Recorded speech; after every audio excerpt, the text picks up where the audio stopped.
Talk வித்கார் சொந்தங்கள் அத்தனை பேருக்கும் அன்பு வணக்கம். நான் உங்கள் ஷீபா ஜான். நான் இறையாசியுடன் மகிழ்ச்சியாக இருக்கிறேன், நீங்களும் மகிழ்ச்சியாக இருக்கிறீங்க அப்படின்னு நினைக்கிறேன். எங்கள் சேனலுக்கு சப்போர்ட் பண்ணிகிட்டு இருக்கிற அத்தனை நல்லுள்ளங்களுக்கும் நன்றி.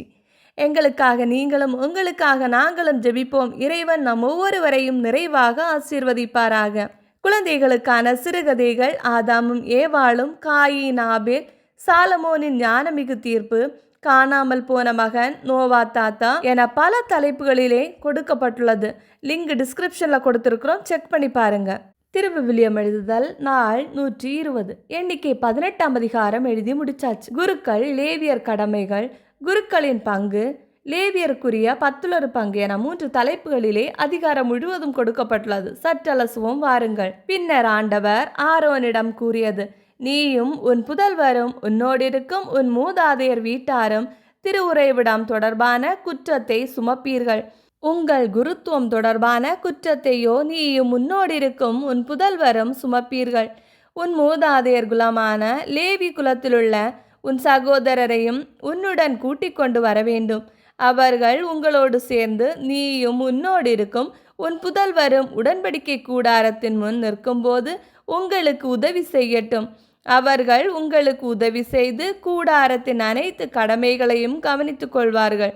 ஆனால் நீங்களும் அவர்களோடு சாகாதபடி திருவுறைவிடத்தின் பாத்திரங்களையோ பலிபீடத்தையோ அவர்கள் நெருங்குமாறு அனுமதிக்க வேண்டாம்.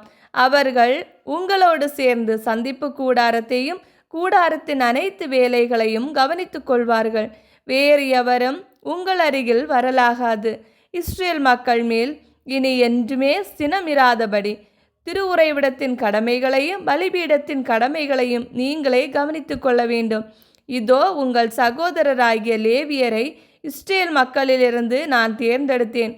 சந்திப்பு கூடார வேலை செய்ய அவர்கள் உங்களுக்கென ஆண்டவருக்காக அர்ப்பணிக்கப்பட்ட கொடை ஆவர். நீயும் உங்களோடு இருக்கும் உன் புதல்வரும் உங்கள் குருத்துவத்திற்கு உரியதை, அதாவது பலிபீடம் தொடர்பான அனைத்தையும் தொங்கு திரைக்குள் இருப்பதையும் கவனித்துக் கொள்ளுங்கள்.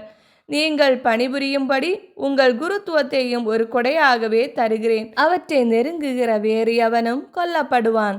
மேலும் ஆண்டவர் ஆரோனிடம் கூறியது, இதோ எனக்கென உயர்த்தி படைக்கப்படும் படையல்களில் உன் பொறுப்பில் காக்கப்படும் எதையும், அதாவது இஸ்ரேல் மக்களின் அர்ப்பணிக்கப்பட்ட பொருட்கள் அனைத்தையும் உங்களுக்கு தந்துவிட்டேன். இது உனக்கும் உன் புதல்வருக்கும் என்றுமுள்ள நியமமாக விளங்கும். நெருப்புக்குட்படாத மிக புனிதமான பொருட்களில் உனக்குரியது இதுவே. அவர்கள் எனக்கு அர்ப்பணிக்கிற அவர்களின் படையல், உணவு படையல், பாவம் போக்கும் படையல், குற்ற நீக்க படையல் ஒவ்வொன்றும் உனக்கும் உன் புதல்வருக்கும் மிகவும் புனிதமானவை. மிகவும் தூய்மையான தலத்தில் நீ அதனை உண்பாய். ஆண்மகன் ஒவ்வொருவனும் அதனின்று உண்ணலாம். அது உனக்கு புனிதமானது. இஸ்ரேல் மக்கள் உயர்த்தி படைக்கும் படையல்களும் அவர்களின் அனைத்து ஆரத்தி படையல்களும் உன்னுடையவையே. இது உனக்கும் உன்னோடிருக்கும் உன் புதல்வர் புதல்வியருக்கும் என்றுமுள்ள நியமமாக விளங்கும். உன் வீட்டில் தீட்டுப்படாத ஒவ்வொருவரும் அதிலிருந்து உண்ணலாம்.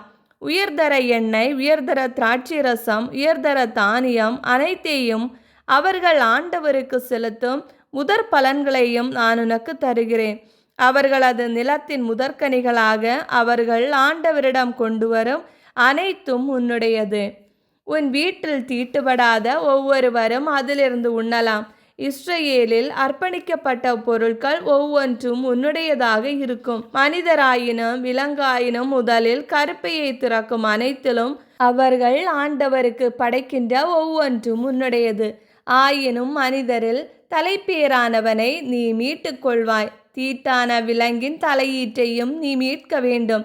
1 மாத காலத்தில் நீ அவற்றை மீட்கும் போது அவற்றின் மீட்பு தொகை தூயக செக்கேல் நிறைப்படி 5 வெள்ளிக்காசுகள் என்று விலை குறிப்பாய்.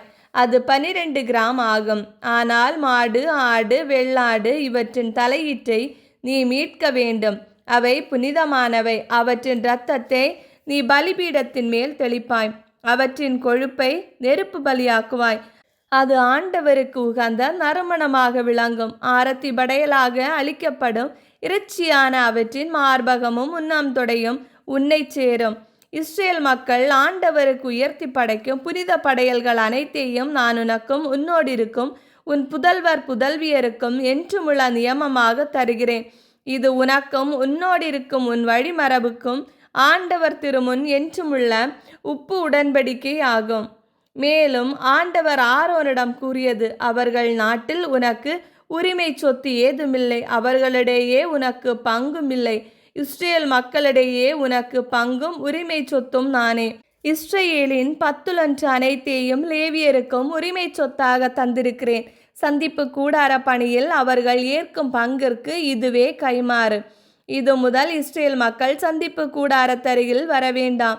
வந்தால் அவர்கள் பாவம் சுமந்து மாழ்வர். ஆனால் லேவியர் சந்திப்பு கூடாரத்தில் பணி செய்வர். அவர்கள் குற்றம் அவர்கள் மேலேயே இருக்கும். உங்கள் தலைமுறை தோறும் இது என்றுமுள்ள நியமமாக விளங்கும். இஸ்ரேல் மக்களிடையே அவர்களுக்கு உரிமை சொத்தாக ஏதுமில்லை. இஸ்ரேல் மக்கள் ஆண்டவருக்கு உயர்த்தி படைக்கும் படையலின் 10 நான் லேவியருக்கு உரிமை சொத்தாக கொடுக்கிறேன். எனவே இஸ்ரேல் மக்களிடையே அவர்களுக்கு உரிமை சொத்து ஏதுமில்லை என்று அவர்களை குறித்து கூறினேன். பின்னர் ஆண்டவர் மோசேயிடம் கூறியது, நீ இஸ்ரேலிடம் சொல்ல வேண்டியது, நான் இஸ்ரேல் மக்களிடமிருந்து உங்களுக்கு உரிமை சொத்தாக தந்த 10 அவர்களிடமிருந்து நீங்கள் எடுக்கும்போது நீங்களும் அதிலிருந்து ஒரு படையலை, அதாவது 10 ஆண்டவருக்கு உயர்த்தி படைக்க வேண்டும். அவ்வாறளிக்கும் உங்கள் படையல் போரடிக்கும் களத்தின் தானியமாகவும் திராட்சைப்பழ ஆலையின் ரசமாகவும் கருதப்படும். அப்படியே நீங்களும் இஸ்ரேல் மக்களிடமிருந்து பெற்றுக்கொள்கின்ற உங்கள் 10 அனைத்திலுமிருந்தும் ஒரு படையலை ஆண்டவருக்கு உயர்த்தி படைப்பீர்கள். இவ்வாறு வரும் ஆண்டவரின் படையலை குரு ஆரோனுக்கு கொடுப்பீர்கள். உங்களுக்கு வரும் கொடைகள் அனைத்திலும் மிக சிறந்தது தூய்மையானதுமானவற்றை ஆண்டவருக்கு உயர்த்தி படைக்கும் படையலாக அளிக்க வேண்டும்.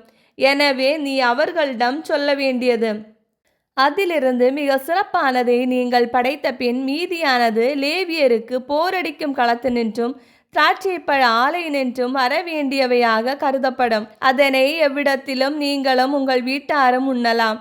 அது சந்திப்பு கூடாரத்தில் நீங்கள் செய்யும் பணிக்காக வரும் கைமாறு ஆகும். நீங்கள் அதில் மிக சிறப்பானதை படைப்பதால் இந்த காரியத்தில் உங்கள் மேல் பாவமிராது. நீங்கள் இஸ்ரேல் மக்களின் புனித பொருட்களை தீட்டுப்படுத்தாதிருங்கள், இல்லையேல் சாவீர்கள்.